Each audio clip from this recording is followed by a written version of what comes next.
I have three sons and three daughters. And when I look at raising my daughters from the perspective of, from a Hebraic perspective, and then I see what has gone on in this world. And the most perfect example that I can use, is my natural family. Uh and I see the damage that it causes when women grow up without God fearing or Yah fearing women in their lives. I mean, I see it because we have more women than we do have men on the face of planet Earth. And as I look out at my natural family, I see my cousins and even sisters raised because they didn't have mothers. And you see how it's a generational curse. I see the manifestation of these young girls as grown up to be uh, very promiscuous women, lesbians, uh, women of the street, hot girl summer. I see it all. Twerkers. I mean, it's sad. It saddens my heart when I see this. And honestly, I can say out of all my nieces and nephews on my mother and father's side, I can possibly see one, if not two, of these young women that got their head on straight. And that's shaky at best.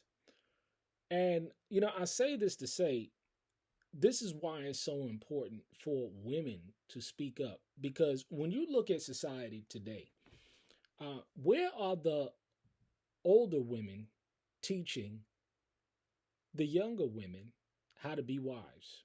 And see, and this is why you have sisters today that they have absolutely no freaking clue of whatsoever what it means to be a wife. Even the Hebrew ones, even the ones that claim to be, they have no idea. No, nor do they have no idea, nor do they have intentions of being a Hebrew wife. I don't care what people say. I watch what they do. And this is why it's so important for sisters to speak up because they don't want to hear from men.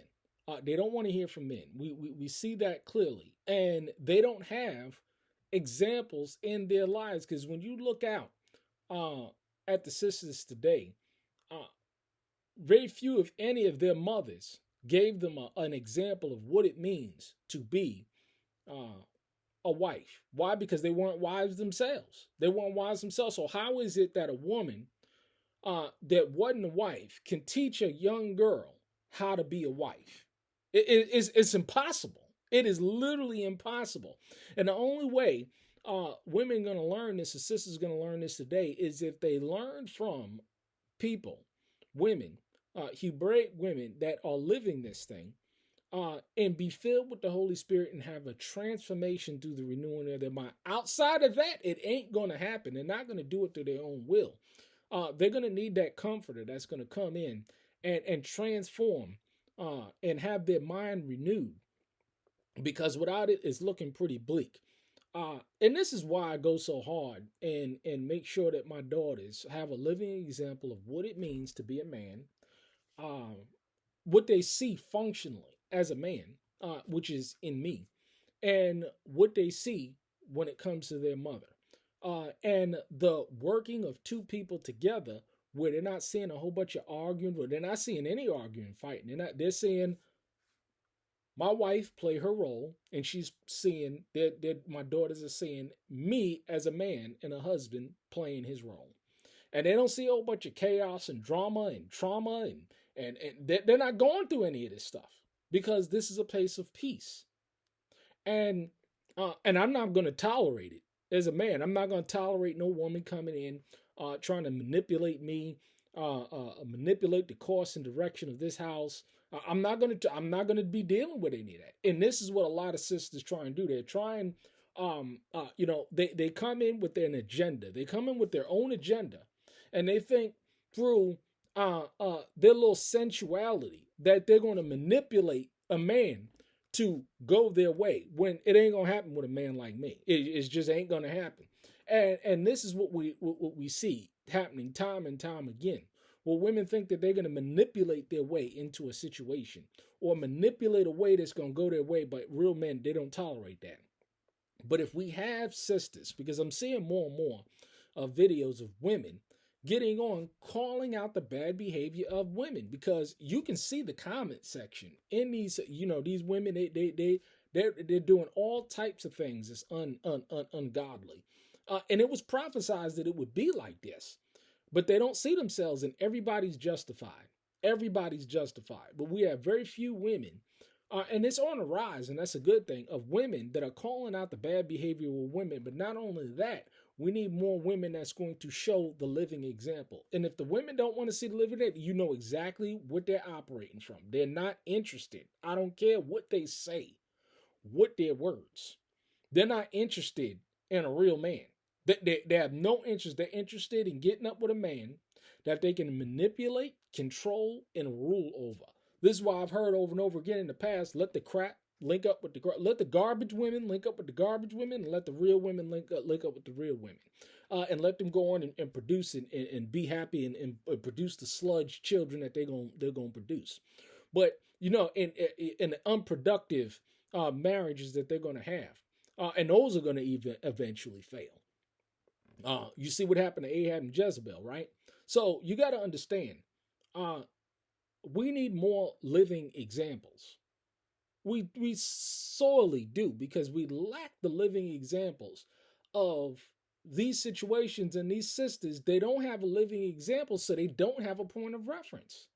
And they think that they're going to lean upon their own understanding of what this thing is when they don't know nothing. They have absolutely. How is it that you're going to tell me, or how is it that you're going to think that you know what marriage is when you don't know what a Hebraic marriage is functionally? You don't see what one is functionally. You didn't grow up with one functionally. You're not trying to be in one functionally. What they want to do is they want to come in and they have this agenda. Um, uh, of what they want to see take place. When a good woman, she's submissive to her husband, and she follows her husband's vision. She doesn't have a vision herself. She have her husband's vision, and I know that's very offensive to women today. And they will remain unmarried. They will remain uncovered because they have rebellion in their hearts, because they don't have a living example. And the age-old saying, in certain situations, not all, but most, you cannot teach an old dog new tricks.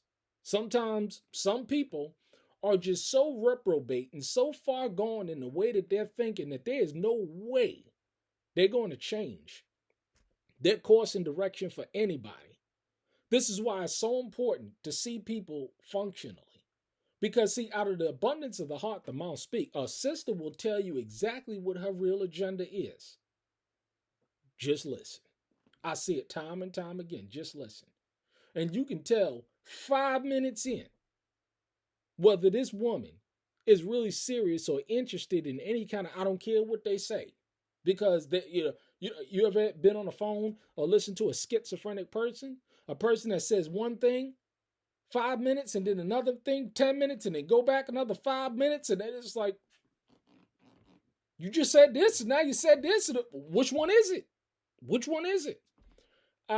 This is why we need the living example. And for you men out there, stay encouraged. For you productive men out there, you need to see the signs. I've been watching this guy George, the Clarity Coach, on Facebook. He does some excellent videos talking about this kind of stuff. But we need to understand and distinguish between a good quality woman, because she's going to bring value. She's going to be an asset. She's going to help you uplift your vision. She's going to be excited about your vision. She's going to be of a meek and quiet spirit, because this is what the scripture's talking about.